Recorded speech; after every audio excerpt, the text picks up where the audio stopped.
Hi നമസ്കാരം. നമ്മുടെ ജീവിതത്തിൽ അപ്രതീക്ഷിതമായി പല പ്രശ്നങ്ങളും വരാറുണ്ട്. ചിലപ്പോൾ ആരെങ്കിലും നമ്മളെ ചീത്ത വിളിക്കുക, അല്ലെങ്കിൽ നമ്മുടെ ബോസ് വാക്ക് പറയുക, അതുമല്ലെങ്കിൽ ബിസിനസ്സിൽ എന്തെങ്കിലും പരാജയം, അല്ലെങ്കിൽ നമ്മൾക്ക് വേണ്ടപ്പെട്ടവരുമായി വഴക്കിടുക. ഇത്തരം സാഹചര്യങ്ങളിൽ നമ്മൾ എങ്ങനെയാണ് റെസ്പോണ്ട് ചെയ്യാറുള്ളത്? പലപ്പോഴും ഒന്നും ചിന്തിക്കാതെ നമ്മൾ വഴക്കിടും, ദേഷ്യപ്പെടും, അതുമല്ലെങ്കിൽ നമ്മൾ വളരെയധികം സങ്കടപ്പെട്ട് ഒരു മൂലയ്ക്ക്. എന്നാൽ ലോകപ്രശസ്ത മനഃശാസ്ത്രജ്ഞനായ വിക്ടർ ഫ്രാങ്ക്ലിൻ പറഞ്ഞ വളരെ ഇമ്പോർട്ടന്റ് ആയ ചില വാക്കുകൾ, അതായത് നമ്മളുടെ റെസ്പോൺസിനും നമുക്ക് ഉണ്ടാകുന്ന ഒരു സാഹചര്യത്തിനും അതിനോട് നമ്മൾ റെസ്പോണ്ട് ചെയ്യുന്നതിനും ഇടയ്ക്ക് നമുക്കൊരു ചെറിയ സ്പേസ് ലഭിക്കും. ആ സ്പേസ് ഉപയോഗിക്കുന്നതിലൂടെയാണ് നമ്മൾ വിജയിക്കുന്നതും പരാജയപ്പെടുന്നതും. ഇന്ന് ഈ സ്പേസിനെ കുറിച്ചാണ് ഞാൻ പറയുന്നത്. അതായത് നമുക്ക് പുറത്തു നിന്നുണ്ടാകുന്ന ഒരു സാഹചര്യം, അതാണ് സ്റ്റിമുലസ് എന്ന് വിളിക്കുന്നത്. ഈ സ്റ്റിമുലസിനോട് നമ്മൾ പ്രതികരിക്കുന്ന രീതിയാണ് റെസ്പോൺസ് എന്ന് പറയുന്നത്. ഇതിനിടയ്ക്കുള്ള ഒരു സ്പേസിലാണ് നമ്മൾ പല തീരുമാനങ്ങളും എടുക്കുന്നത്. മൃഗങ്ങളുടെ പോലെ ചിന്തിക്കുകയാണെങ്കിൽ നമ്മൾ എന്തെങ്കിലും സ്റ്റിമുലസ് ഉണ്ടായി കഴിഞ്ഞാൽ ഉടൻ തന്നെ റെസ്പോണ്ട് ചെയ്യും, അതായത് റിയാക്ട് ചെയ്യും. റെസ്പോൺസ് എന്നല്ല അതിന് പറയും, റിയാക്ട് എന്നാണ് പറയുന്നത്. റിയാക്ട് എന്ന് പറഞ്ഞാൽ നമ്മളൊന്നും ആലോചിക്കാതെ ചെയ്യുന്ന ഒരു കാര്യമാണ്.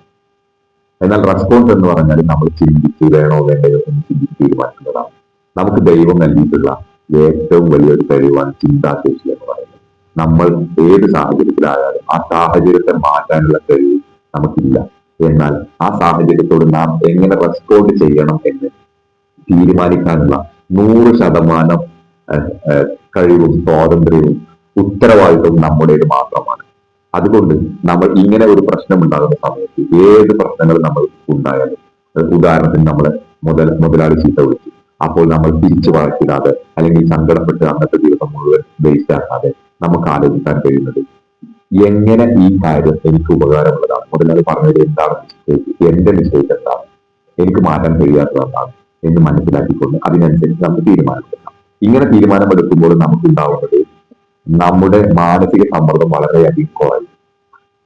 അപ്പോൾ ഇന്നു മുതൽ നമ്മളോട് ആരെങ്കിലും ചീത്തയായി പെരുമാറിയാലോ, നമുക്ക് എന്തെങ്കിലും ദുരനുഭവം ഉണ്ടായാലോ, നമ്മൾ അതിനെ അനലൈസ് ചെയ്ത് ആ ഒരു നിമിഷം നമ്മൾ ചിന്തിച്ച് നമുക്ക് ഇതുകൊണ്ട് എന്ത് ഗുണം, ഞാൻ ഇങ്ങനെ റെസ്പോണ്ട് ചെയ്താൽ എന്ത് ദോഷം എന്നൊരു ചിന്തിച്ചുകൊണ്ട് നമുക്ക് തീരുമാനമെടുക്കാൻ പറ്റും. എന്റെ ജീവിതത്തിലെ ഉദാഹരണം പറയുകയാണെങ്കിൽ ഞാൻ ഒരുപാട് ദേഷ്യപ്പെടുന്ന ആളാണ്, ഒരുപാട് ക്ഷമിക്കാൻ ഇഷ്ടപ്പെടുന്ന ആളാണ്. പക്ഷെ എന്താ അറിയില്ല, ദേഷ്യപ്പെട്ട് കഴിഞ്ഞാൽ എന്ത് ചെയ്യുമെന്ന് പോലും എനിക്ക് തന്നെ അറിയാത്ത അവസ്ഥ. ഇതുകൊണ്ട് ഒരുപാട് ദോഷങ്ങൾ എനിക്കുണ്ടായിട്ടുണ്ട്. ഒരിക്കലും ജീവിതത്തിൽ ഗുണം ഉണ്ടായിട്ടില്ല എന്ന് പറയാം ഈ ഒരു സ്വഭാവം കൊണ്ട്. കാരണം നമ്മൾ ദേഷ്യപ്പെടുമ്പോൾ പലരുമായും ഉള്ള ബന്ധം വഷളാവുന്നു. പിന്നെ അത് ദേഷ്യപ്പെട്ട് കഴിഞ്ഞാൽ ഇപ്പൊ യാത്രയിലാണെങ്കിൽ അന്നത്തെ യാത്ര അവസാനിക്കുന്നവരെ അത് നമ്മളെ തലച്ചോറിനെ ഉരുട്ടിക്കൊണ്ടിരിക്കും, നമ്മളെ എപ്പോഴും അലട്ടിക്കൊണ്ടിരിക്കും. അതുകൊണ്ട് ഒരു ഗുണവും ഉണ്ടാകുന്നില്ല എന്നാണ് എനിക്ക് മനസ്സിലാക്കാൻ കഴിച്ചിട്ടുള്ളത്.